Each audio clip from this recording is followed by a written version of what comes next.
If you're really feeling in the mood, you can put like holiday behind you or something, some tropical destination. Yeah. In about a month, I'll feel like I'm in the mood. So I'm going to call this meeting to order. This meeting is convened pursuant to the provision of Section 34 of the Planning Act, R.S.O. 1990, CP 13, as amended. The City of Dryden advises that an application for amendment to the Comprehensive Zoning Bylaw 2740-2000 has been received and deemed to be complete. The purpose of this public meeting is to consider changes to the zoning bylaw. As we have members of council attending electronically, I'll ask the acting clerk to do a roll call to begin the meeting. Okay, Councillor Bush, I'm here. Councillor Carlucci, I'm here. Councillor Martin McKinnon, Councillor Shane McKinnon, Present. Councillor McKay, Deputy Mayor Price, Yes. Mayor Sorry. Wilson. Present. Thank you. I would like to call for declarations of pecuniary interest and general nature thereof under the Municipal Conflict of Interest Act with respect to the agenda for this meeting. None. Seeing none. Moving forward. The applicants are Michael and Katrina Reid. The lands affected by the proposed amendment are located at 163 Mary Avenue. The owners are Michael and Katrina Reid. The purpose of the proposed amendment is to rezone the subject property to permit a duplex within an existing single detached dwelling. The subject property is located within the residential type 1 R1 zone, and a duplex is not permitted. The subject property is proposed to be rezoned to a site-specific residential type 1 exception 1 R1-1 zone, which will include a duplex as a permitted use. I will now ask the acting clerk to provide information on notice of passing of bylaws regarding this amendment. Okay, if a person or public body would otherwise have the ability to appeal a decision of the City of Dryden to the local planning appeal tribunal, but that person or public body does not make submissions to the City of Dryden before the proposed zoning bylaw amendment is passed, that person or public body is not entitled to appeal the decision. As well, if a person or public body does not make a submission to the City of Dryden before the proposed zoning bylaw amendment is passed, that person or public body may not be added as a party to the hearing of an appeal before the local planning appeal tribunal, unless in the opinion of the tribunal there are reasonable grounds to do so. One of the purposes of the Planning Act is to provide for planning processes that are open, accessible, timely, and efficient. All written submissions, documents, correspondence, emails, or other communications, including the names and addresses of those who made the submissions, form part of the public record and will be disclosed or made available by the City of Dryden to such persons as the City of Dryden deems appropriate, including anyone requesting such information. Accordingly, in providing such information, those who make submissions are deemed to have consented to its use and disclosure as part of the planning process. Anyone wishing to be notified of the decision of the City of Dryden on the proposed zoning bylaw amendment must make a written request to Pamela Skillen, the City of Dryden Chief Building Official. Thank you, Allison. I will now ask the acting clerk to provide information on the notices. Notice of this public meeting was included on the agendas of the September 14th, 2020 Committee of the Whole meeting and the September 30th, 2020 Council meeting. Notice was also posted on the City of Dryden website and was mailed to all required public bodies. Thank you. And I will now ask the acting clerk to explain the procedures for this meeting. Okay, as this is a virtual meeting via Microsoft Teams, written comments on the application were required to be submitted in advance to myself. Any such comments will be read at this meeting. Verbal comments were to be provided by the Chief Building Official, who was to transcribe and read them at this meeting. Anyone who had wanted to participate in the meeting was asked to contact myself for instructions. Thank you. I will now ask Ms. Skillen to present her staff report. Thank you. The recommendation of my staff report is that council receives this report and directs myself to prepare a subsequent report if necessary, considering any new information, comments, or feedback received at this public meeting, or in lack thereof, or if all questions are answered, forward this bylaw through to regular council on October 26th for a decision. A little bit of background. A zoning bylaw amendment application was received for the subject property known as 163 Mary Avenue. The property is proposed to be rezoned from the residential type 1 R1 zone to the residential type 1 exception 1, which is an R1-1 zone, in order to permit a duplex dwelling. The subject property currently contains an existing single detached dwelling, and as the zoning bylaw reads today, a duplex dwelling is not permitted within that R1 zone. The property is serviced by municipal water and sanitary services. The property can accommodate the parking of 4 vehicles on the driveway and 2 parking spaces within the attached garage. No external additions are proposed to the existing single detached dwelling either. The upper level of the existing single detached dwelling is proposed to be used as 1 unit, and the lower level is proposed to be used as the second additional unit. Access to the proposed units will be provided through a common vestibule through the existing front door, and renovations and compensating construction will have to meet the building code to proceed. Zoning amendment review looks to the provincial policy statement, the official plan, and the zoning bylaw. The provincial policy statement establishes settlement areas as the focus of growth and development, including intensification, and also speaks to the accommodation of an appropriate range of mix of residential uses. This includes second units, affordable housing, and housing for older persons. The proposed application is consistent with the provincial policy statement. The official plan states that approximately 10% of new housing in the city will be provided through infilling and intensification within existing residential areas. 1 additional dwelling unit within an existing single detached dwelling does not require any external renovations or additions to the existing building, and therefore does not change the character of the area. In respect of this, the application conforms to the City of Dryden's official plan. The zoning bylaw.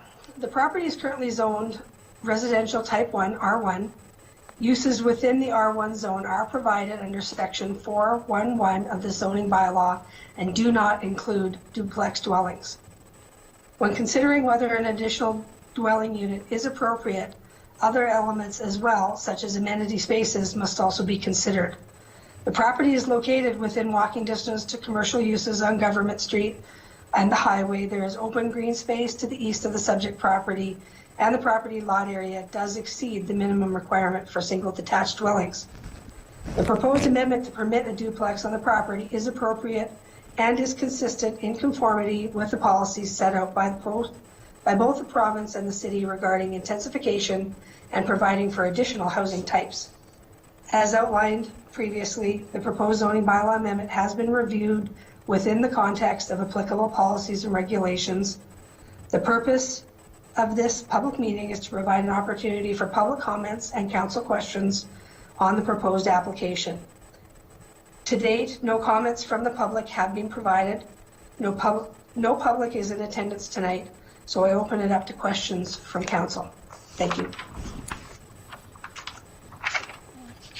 Thank you, Ms. Skillen. I will now ask the acting clerk and Ms. Skillen to advise if any written or verbal correspondence was received on this issue.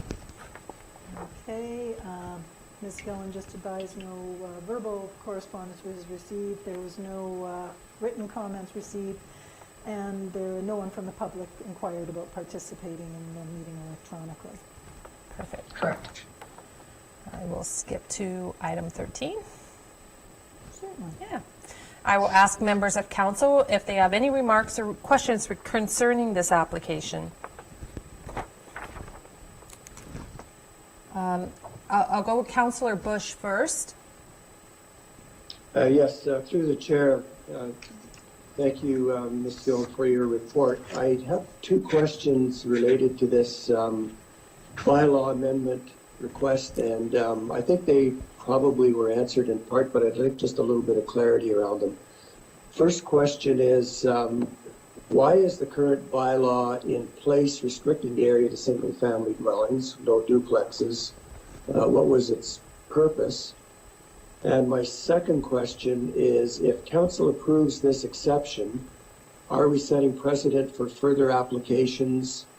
And how could council reasonably say no to a similar request for an exception from a subsequent citizen request? All right, through the chair. I guess I can probably combine both of those questions in two ways. I guess dealing with question number one of why is the current area restricted to single-family dwellings. So traditional zoning layout and rules and regulations around the Planning Act would say that in areas throughout the community, you want to designate residential versus industrial versus commercial versus institutional, et cetera. Within the residential zoning, there is typically probably 4 or 5 different types of residential zoning, R1 or type 1 residential being one of those. That particular zoning is traditionally, and I'll say that again, is traditionally assigned to new subdivisions or areas where developers want to come in and produce single-family dwellings en masse and be created. So as a result of that, we have neighborhoods that develop with just single-family dwellings. Within that, there are sometimes a mix. Sometimes there's multiple residential, sometimes there's an R2 zoning, which allows for more different uses mixed in there. So it just has been a traditional thing that where single-family homes are, then the zoning bylaw would typically follow, even in update protocol, to kind of designate as an R1 zone, unless there's been a drive or an interest from the community or an interest for development or the need for development to change those permitted uses. And that's where R2 or multiple residential comes in. You can intensify the amount of people, the types of living arrangements in that area to further progress your community. I guess as a side to that, the one thing that I have discovered over my tenure here so far is that this focus is changing. People are trying to have second suites, both either for the expectation that they'll have in-laws or older parents trying to live with them.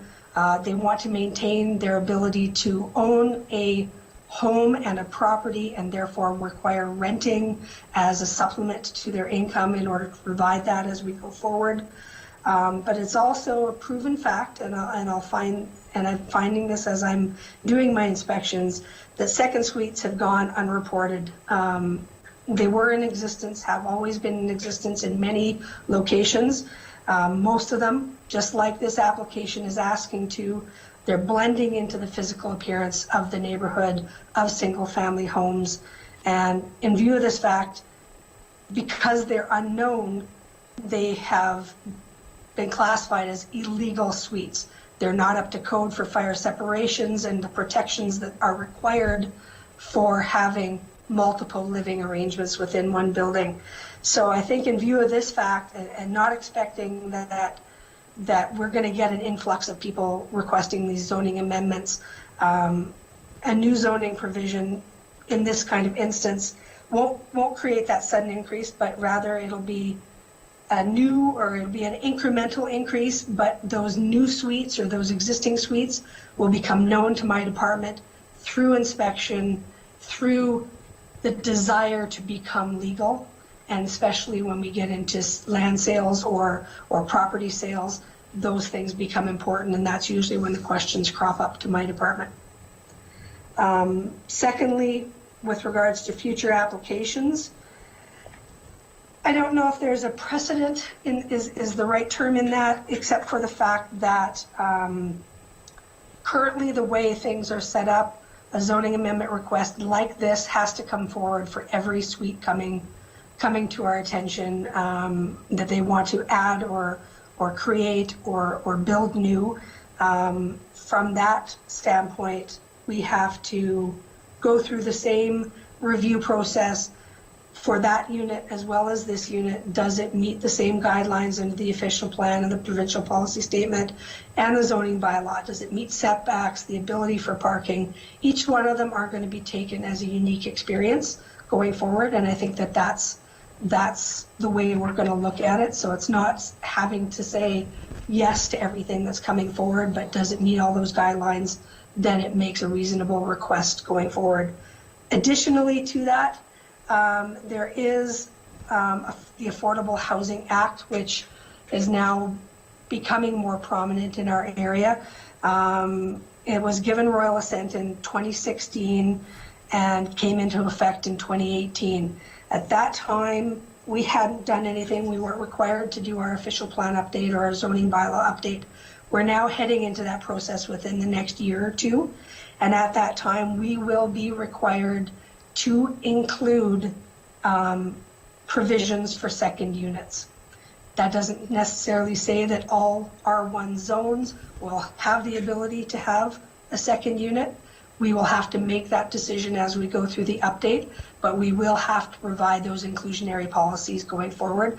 So some of this zoning amendment requirement may be null and void, and it'll only be a point where they have to come to my office for the building permit and have to follow the regulations of the Ontario Building Code in order to create a second unit. So this is kind of preemptive. Somebody's decided to go through with the process now because they didn't want to wait for that to come to play, but it is coming down the pipe in the near future. Hopefully that answered both questions. Yes, if I could, through the chair, just a supplementary clarification then. So really, it's not so much an issue as precedent setting, it's more of an issue, as I understand it then, from being able to control these things so that they do meet the applicable laws and regulations with respect to second suites. Correct. And because there's many regulations, both from the Planning Act perspective as well as the Building Code perspective, we will always have a say in that matter. Okay, thank you. That's all my questions. Councillor McKinnon? Thank you, and thank you, Ms. Gillen, for your report. Certainly, we need more housing in the community, and I hope this we get more applications like this as a result. My original question about parking has been answered in your report quite adequately, but I was curious. I think Mary Avenue, if I'm not mistaken, is 3/4 of a kilometer long, maybe a kilometer long from end to end, north to south. There are, I guess, a question, are there other multi-family duplex type dwellings on that stretch of roadway? So through the chair, to my knowledge and to this department's knowledge, no, there is not. They are all single family homes. So 56, 54 Mary hasn't been grandfathered into an approval. I think that's a side-by-side duplex. And I'm just trying to think. That's further south? yes. So a lot of those, exactly, they further south very well might be a combination of R1 or R2 development, in which case there are a lot of homes in North Dryden that do have an R2 zone. So they are permitted to have duplex or second suites, basement suites. Very good. Thank you. Any other questions before we move on? Seeing none. So do we need any more information so that we can direct staff to gather and bring forward, or are we all good? If it's consensus of council to direct a bylaw to come forward for disposition, it will be brought to the October 26th regular council meeting for a vote. All good? Okay, all good. Okay by me. Okay, by me. By me as well. Thank you. Mayor Wilson? Yes, fine. Thank you. At this time, there is no other business, so